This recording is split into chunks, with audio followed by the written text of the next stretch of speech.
यह कहानी एक दिव्यांग राजा की है जिसके राज्य में कोई भी परेशानी या समस्या नहीं थी। सभी लोग उस राजा से बहुत खुश थे और ऊपर वाले से धन्यवाद करते थे कि इतने अच्छे राजा को उनके जिंदगी में भेजे हैं। वह राजा दिव्यांग था, उसकी एक आंख नहीं थी और एक पैर नहीं था, लेकिन फिर भी राजा को इस बात का कोई मलाल नहीं था। एक दिन राजा अपने महल के गलियारे में घूमते हुए अपने पूर्वजों की लगी तस्वीर को देख रहा था और सोच रहा था कि मेरे पिताजी इतने शूरवीर थे, उनके पिताजी इतने शूरवीर थे, हमें इतने शूरवीर खानदान में जन्म लेने का मौका मिला, यह ऊपर वाले का धन्यवाद है। राजा ने सभी चित्र को देखते हुए आखिरी चित्र तक पहुंचा और फिर उस खाली जगह को देखा तो वह चिंता में पड़े डे गया, क्योंकि उसे मालूम था कि अब यहां जो तस्वीर लगेगी वह उसी की लगेगी। लेकिन राजा को इस बात की चिंता नहीं थी कि वह मर जाएगा, चिंता इस बात की थी कि वहां जो पेंटिंग लगेगी वो कैसी लगेगी। राजा का एक आंख और एक पैर ना होने की वजह से वह चिंता में पड़ीडेच गया और सोचने लगा कि इस गलियारे में इतने शानदार पेंटिंग लगी है, लेकिन मेरी एक आंख और एक पैर ना होने की वजह से मेरी ही तस्वीर सबसे खराब लगेगी और सबसे भद्दी दिखेगी। राजा ने सोचा कि मेरे मरने के बाद पता नहीं कैसी पेंटिंग बनेगी, और क्यों ना मैं अपने जीते जी ही एक शानदार पेंटिंग बनवाऊं, ताकि मुझे यह सुकून मिल जाए कि मेरी यहां अच्छी पेंटिंग लगेगी।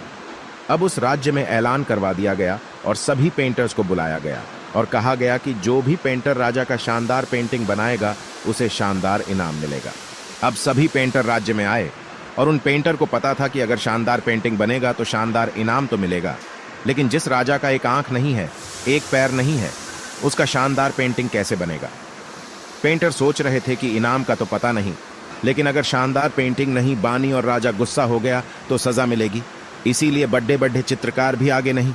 तभी उसमें से एक एलडीडी डियाका बोला, राजा साहब, मैं आपकी पेंटिंग बनाना चाहता हूं, मुझे 24 घंटे का वक्त दीजिए। अब सभी बड़े पेंटर हैरान हो गए कि ये लडे डियाका क्या पेंटिंग बनाएगा, और अगर राजा को पेंटिंग पसंद नहीं आई तो इसे सजा जरूर मिलेगी। राजा बोला, ठीक है, आप बना करके आइए। अगले दिन वह लडडा का तस्वीर बनाकर लाने वाला था और दरबार पूरी तरह से भर चुका था। लोग दूर दूर से ये देखने के लिए आए थे कि वह लडडा का कैसा पेंटिंग बनाकर लाएगा। सिटी बजाने लगे और जब राजा ने उस पेंटिंग को देखा तो वह खुश हो गया और बोला कि वाह, इससे अच्छी पेंटिंग तो इस पूरे गलियारे में नहीं है। राजा ने उस लडे ढाके को बहुत सारा इनाम दिया। अब आप सोच रहे होंगे कि उस राजा की क्या पेंटिंग बनी होगी जिसकी एक आंख नहीं है और एक पैर नहीं है, कैसा पेंटिंग बना होगा।